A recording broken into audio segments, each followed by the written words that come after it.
Austin Matthews, who is currently 9-1 with Bant rights, and he's playing against Michael Segal, who is currently 9-1 on Blue-Red Eldrazi. So we're going to get going. Austin's going to be on the play. He's just going to lead off with the Yavimaya Coast. Michael Segal's going to have a Highland Lake.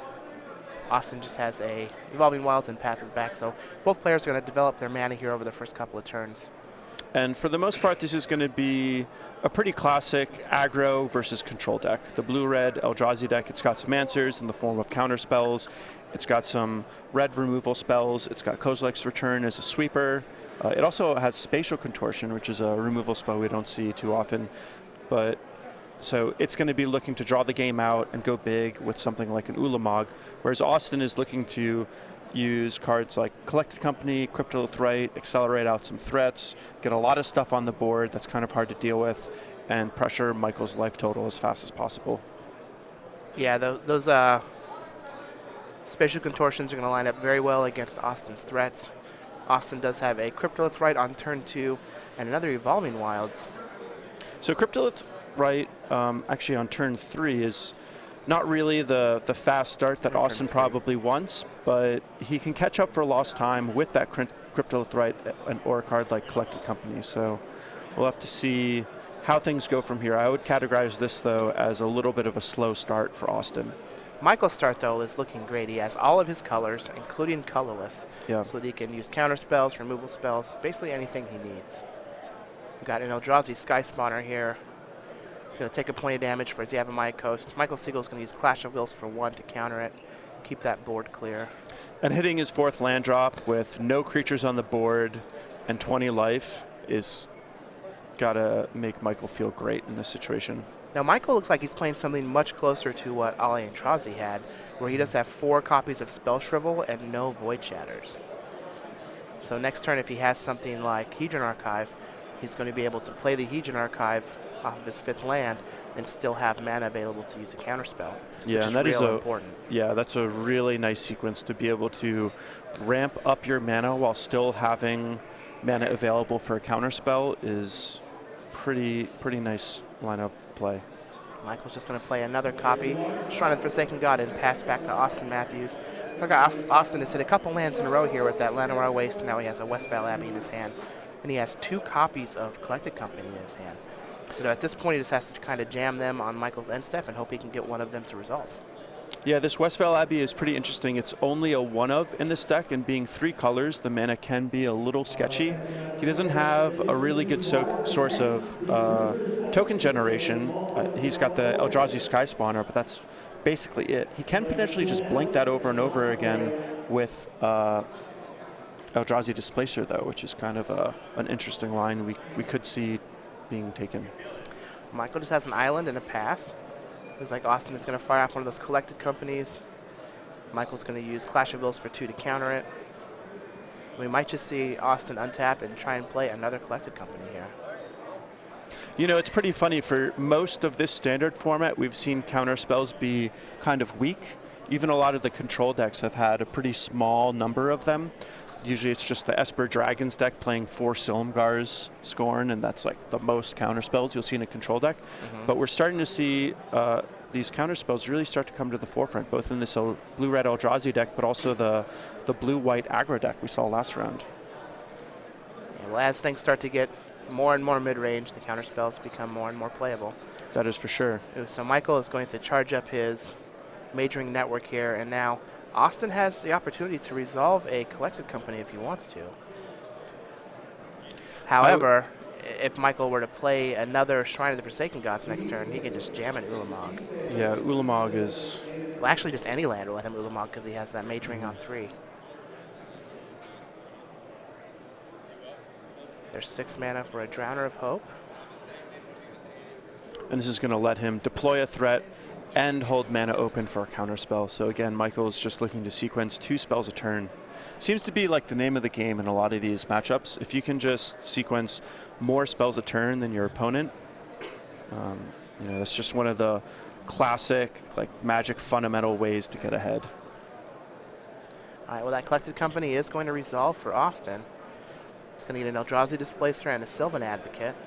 So Eldrazi Displacer is usually a great way to get through big blockers, but Drowner of Hope is not going to be one of the things that Eldrazi Displacer is good against, unfortunately. All right, well, Michael's going to stop Austin on his on Michael's end step still. He's going to use a Spatial Contortion to take care of that Eldrazi Displacer. Yeah, a good move. In a lot of these situations where you have limited removal, you kind of want to save it for specific key cards. Eldrazi Displacer is one of those key cards that you would like to keep off the board. One of the things that I really like about this blue-red Eldrazi deck is how resilient it is to the card Reflector Mage. Yeah. Like both Drowner of Hope and Ulamog the Ceaseless Hunger are not the targets you really want to be Reflector Maging. Yeah, and that's definitely one of the things you need to think about when you're building a deck. If you're looking to have a few threats that are really good at stabilizing the board, you need to make sure that they're good at stabilizing the board, even in the face of a card like Reflector Mage or Eldrazi Displacer. Well, Austin's going to take a point of damage to play his Reflector Mage. He is going to go ahead and bounce that Drowner of Hope from Michael Segal. With that Cryptolith right, though, and the creatures that he is able to play a Reality Smasher that he has in his hand. Looks like he is just going to attack with a Duskwatch Recruiter. Michael's going to put both Eldrazi Scions in front of it. He's going to activate that Recruiter's ability, find another Duskwatch Recruiter. Let's see if he decides to... Oh, I guess he can't play it because that Reflector Mage does have Summoning Sickness. Michael has a lot of mana here, and something like an Ulamog is just going to be lights out for Austin. Say Ulamog is usually lights out. As long as you can play it at a healthy life total, you're going to be in great shape. All right, we've got a Reality Smasher for Austin. And the Reality Smasher resolves. This is going to be a pretty big deal. This card's really hard to deal with. The best way that Michael has to deal with it once it's hit the board is probably flashing back a Kozilek's Return, but he's got to get that Kozilek's Return into play or into the graveyard before he can flash it back.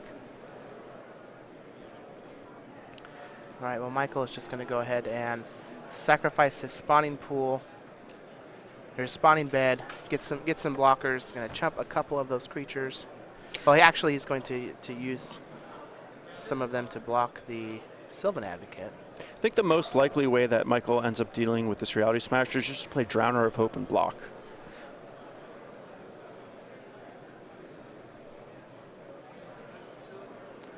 Here's another Drowner of Hope.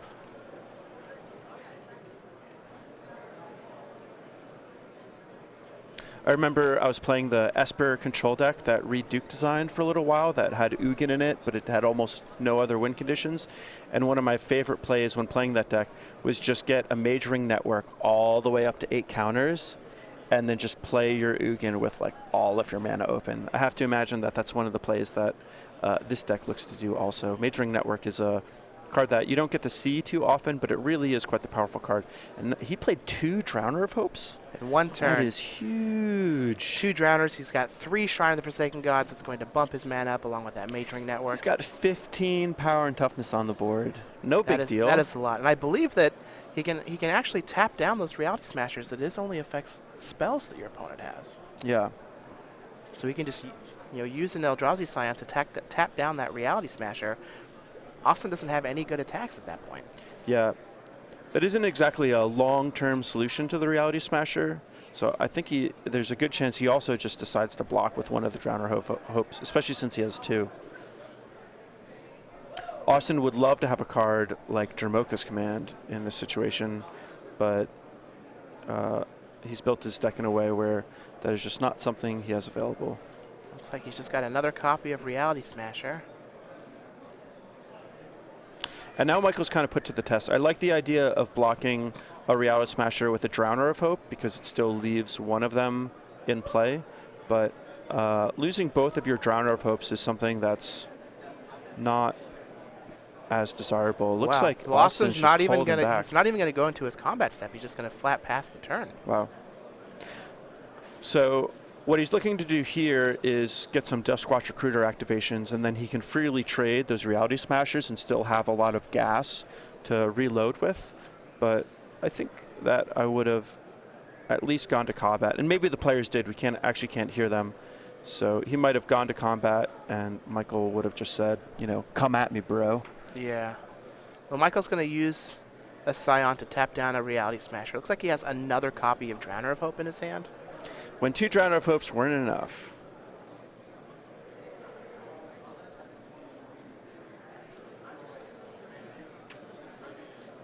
And I wonder what the reasoning was to tap 1 Reality Smasher on Michael's turn.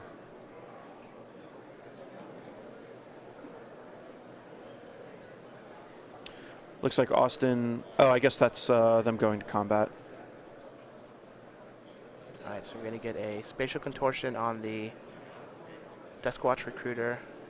And this looks to be a big attack. He's going to tap down the other Reality Smasher, send in all of his creatures. Austin can, you know, eat one of those Scions or chump 5 points of damage. But this is going to look real bad for Austin once Michael plays his other Drowner that's in his hand. And then he might even have enough mana after that to pop his last spawning bed. Yeah, and so we see Michael going from the control role, where he's trying to clog up the board and defend, and now he is full on the attack. And he is pushing damage, has Austin almost dead, and these Scion tokens are going to allow him to potentially push through the last bit of damage. Yeah, he effectively has 5 more taps. Yep. Since he can use the 2 Scions that he currently has, and then the 3 Scions that he can get from the spawning bed that's still on the battlefield. And these Drowner of Hopes are just going to go aggro real quick. Yeah, we went from defense to you're dead. Sometimes the best defense is a good offense. I like that. That's an Andrew Boswell quote. Yeah. Michael Segal is going to take game 1 here against Austin Matthews with his blue-red Eldrazi deck over Bant Rights. Let's take a look at their sideboards and see if we can figure out what they're planning on doing. So we have 3 Matter Reshaper, 1 Reality Smasher, 2 Dromoka's Command, 3 Thought-Knot Seer, 3 Negate, and 3 Declaration in Stone for Austin. What do you think he's going to do? So I think there's a good chance that Dromoka's Command comes in. He didn't see any red removal that game, but I have to imagine that he expects a card like Kozilek's Return. And Dromoka's Command is just great against that, as well as having some other utility. And then the other card is Thought-Knot Seer. Michael's deck is a little threat light, so just making him exile like the 1 Drowner of Hope that's in his hand, you know, can prove to be really profitable, even if that Thought-Knot Seer ends up dying. And then Negate is another way to fight Michael's ramp, fight his counter spells, fight his removal. So I think you know, all of those cards can come in. And Reality Smashers is just going to be, you know, a nice big body to bring in. On Michael's side, we have 3 Negate, 3 Fiery Impulse, 3 Fevered Visions, a Deceiver of Forms, 2 Kozilek's Return, 2 Thought-Knot Seer, and a Drowner of Hope. What do you think Michael's going to sideboard? So I think that Michael is likely to bring in the Kozilek's Returns. Austin has a lot of small creatures, and then flashing it back is always going to be extremely powerful. I think that Michael is likely to bring in Thought-Knot Seer also. Being able to tag one of Austin's Reality Smashers would be really good, and it just gives Michael a big body that can do some blocking, as well as an early play so that he doesn't die to an early rush. And the Drowner of Hopes, they were so good game 1, you know, why not bring in another? Yeah, one of the differences between this and Jim's build is that Jim had 4 Drowner of Hope in his main deck. Yeah. And here we see Michael has the 4th in his sideboard, and that card just feels like an all-star for me. I think I just want to have 4 copies of it in my deck. Yeah, I like it. So while our players are finishing up their sideboarding here, we're starting to get down to the last rounds of the event. Some players are looking at, you know, potential winning ins starting as early as next round if you're Jerry Thompson and, you're undefeated. If you're Jerry Thompson, the winning ins come early and often. So let's take a look at the prize payout so we can see just what these players are battling for.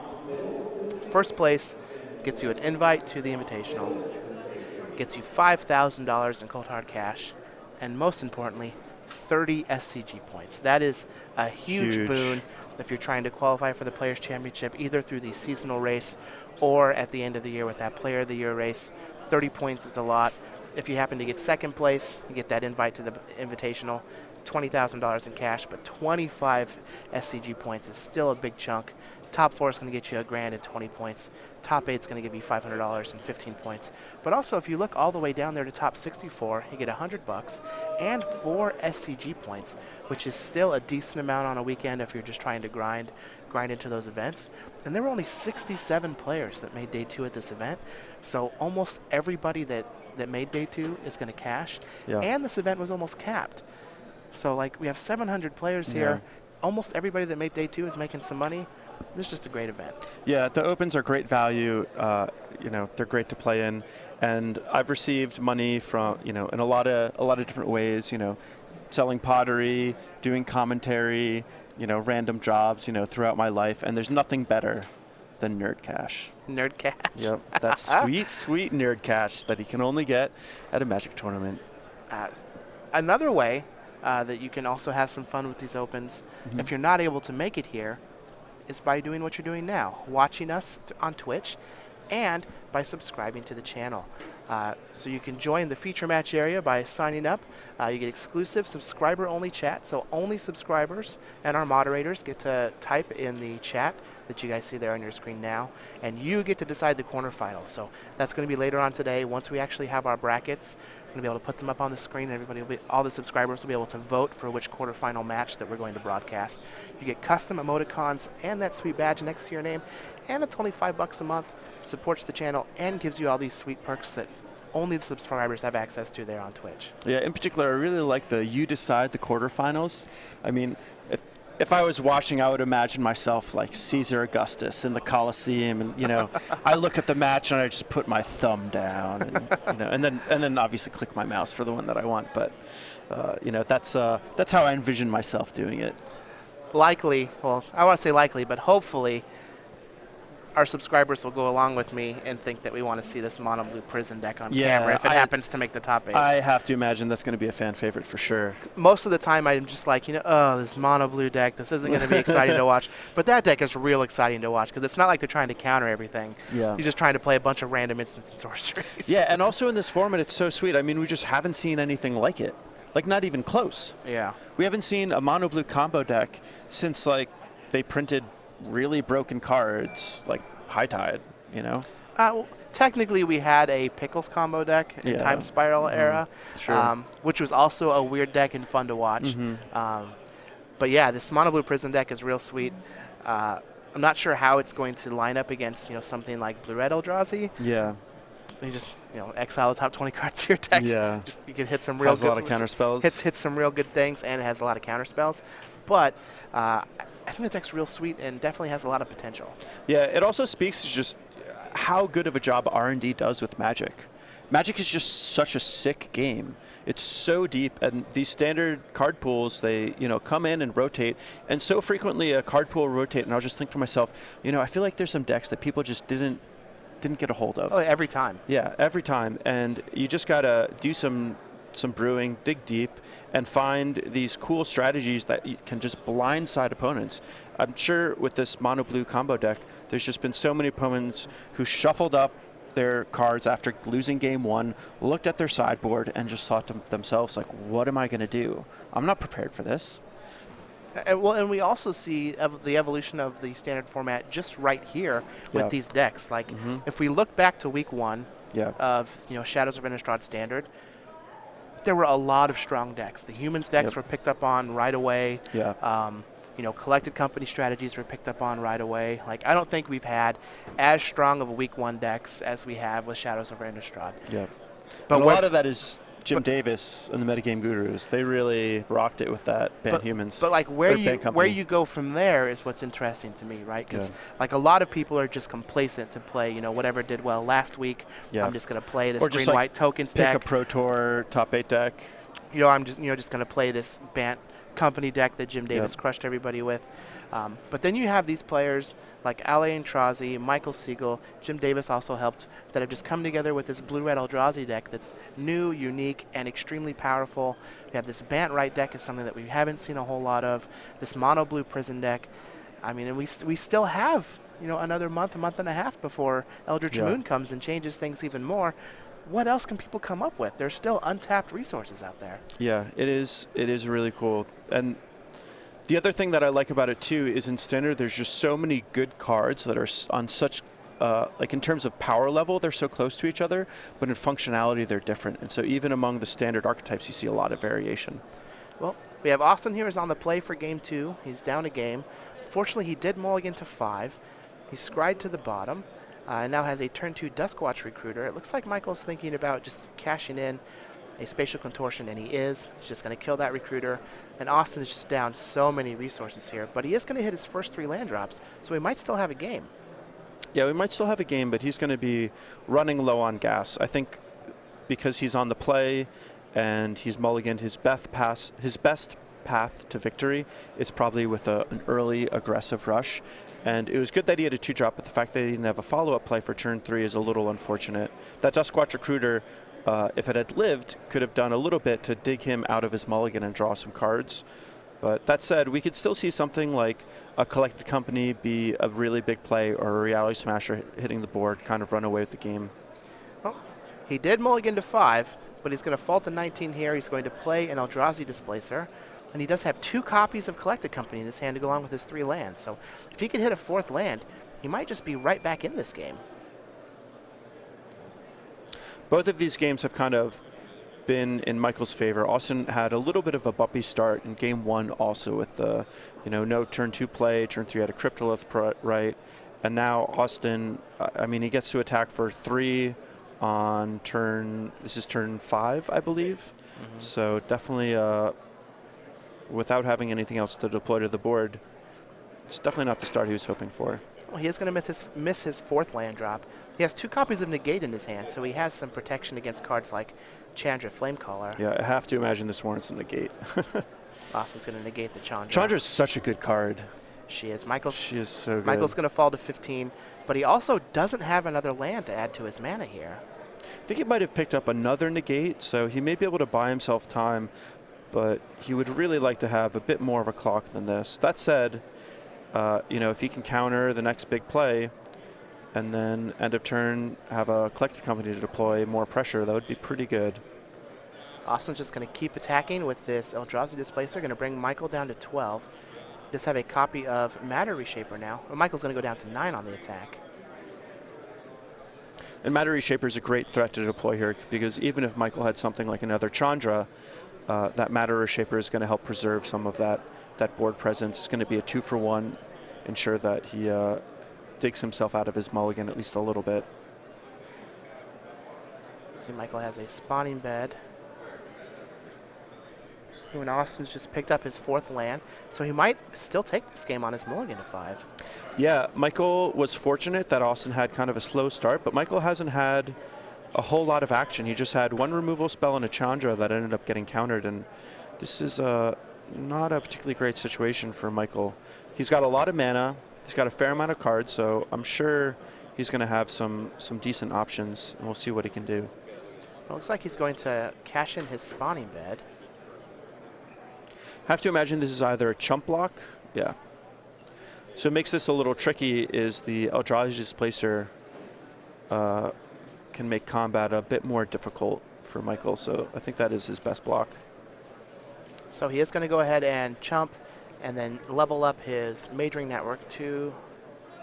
So it looks like he has 10 mana available now, and he can just slam an Ulamog if he has one. Yeah, a Drowner of Hope would also be really good, or just getting to a point where he's playing 2 spells a turn.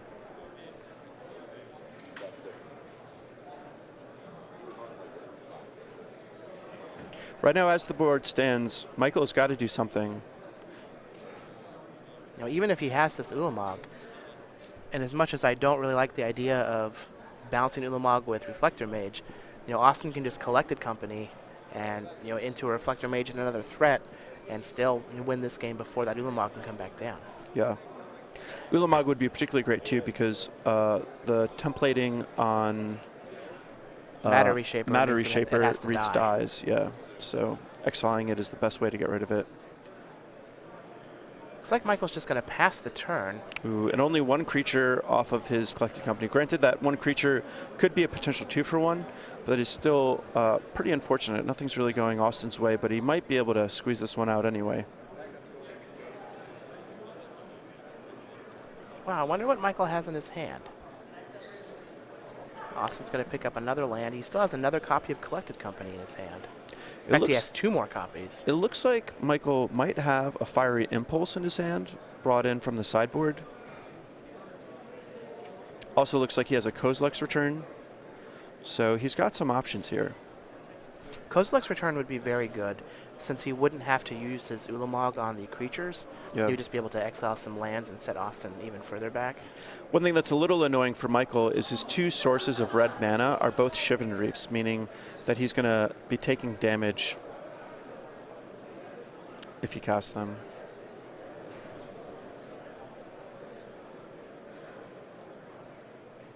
So this looks like it's going to be the Kozilek's Return, and it is. So this means that Michael is not going to take any damage if Austin doesn't have a counter, but Austin says, get that Kozilek's Return out of here. I'm countering that. He's going to go ahead and use the negate. Looks like we've got another Kozilek's Ooh. Return. Another negate would be great, because that would have put Michael to 1. But wow, so that's pretty good for Austin. Those are 2 great hits. That said, if Michael just slams a big fatty, though, and gets a flashback those Kozilek's Returns, it's like an Ulamog is going to come be here. A devastating play. It's going to take 2 lands, and it's going to cast both of those Kozilek Returns. And he's going to be able to Ulamog with counter backup. Brutal. Stone Rain to your lands, wipe your board. I've got a 10-10 on the battlefield, and I've still got mana open to do more. So it looks like Austin is going to Duskwatch Recruiter in response. He's going to find another Sylvan Advocate, but he's going to lose all of his creatures. He's going to lose 2 of his lands, cutting him off of 2 different colors. So it looks like Michael exiled lands so that Austin would be cut off of white mana. And Austin draws a white mana source off the top. But it is going to enter the battlefield tapped. It is, yeah, it's Canopy Vista. Man, that Ulamog was real devastating. Sylvan Advocate's going to come down for Austin. He's going to play a Canopy Vista and pass the turn back. And this is the sick game that so many control decks play, where they allow you to get them to a low life total, and then right when you think that the finish line is in sight, they just start coming out with the big haymakers, answering your board, and closing the game out. So here we're going to have Ulamog the Ceaseless Hunger is going to attack Austin. It is a 10-10. It's going to exile the top 20 cards from Austin's deck, which looks like a bunch of Reflector Mages. Yeah. Good news for Michael. It's always nice to take a look at what you exile with Ulamog, even though it is a lot of cards to flip through, and even if you think the game is just going to be over. In fact, it looked like there was all 4 Reflector Mages in the top 20. It's good to know, what your opponent may be drawing on the last turn, and now Michael knows it won't be a Reflector Mage, but also just in case you face another deck like this, it may give you a little better idea of what kind of things they may be running. And here we have Jace, Unraveler of Secrets. He's going to -2 and bounce that Sylvan Advocate back to Austin's hand, and unless he can play 2 creatures here, he's just actually dead to that Ulamog. Now, Austin does have a Collected Company still in his hand, but with all 4 of those Reflector Mages gone, he can't really get Ulamog off of the battlefield at this point. Yeah, Eldrazi Displacer and Reflector Mage are the only way that Austin would be able to interact with that Ugin on any level, quite frankly. And if I counted correctly, as Austin fanned through his deck there, he's got about 20 cards left. Yeah. He's also only got 8 life left. So that'll be game. Austin just didn't have the aggressive draws that he needed. Michael was able to do his thing, develop his mana, ramp up, and then start making some monster plays like Ugin flashing back, or Ulamog flashing back Kozilek's Return is definitely got to take the cake for one of the most powerful plays of the day.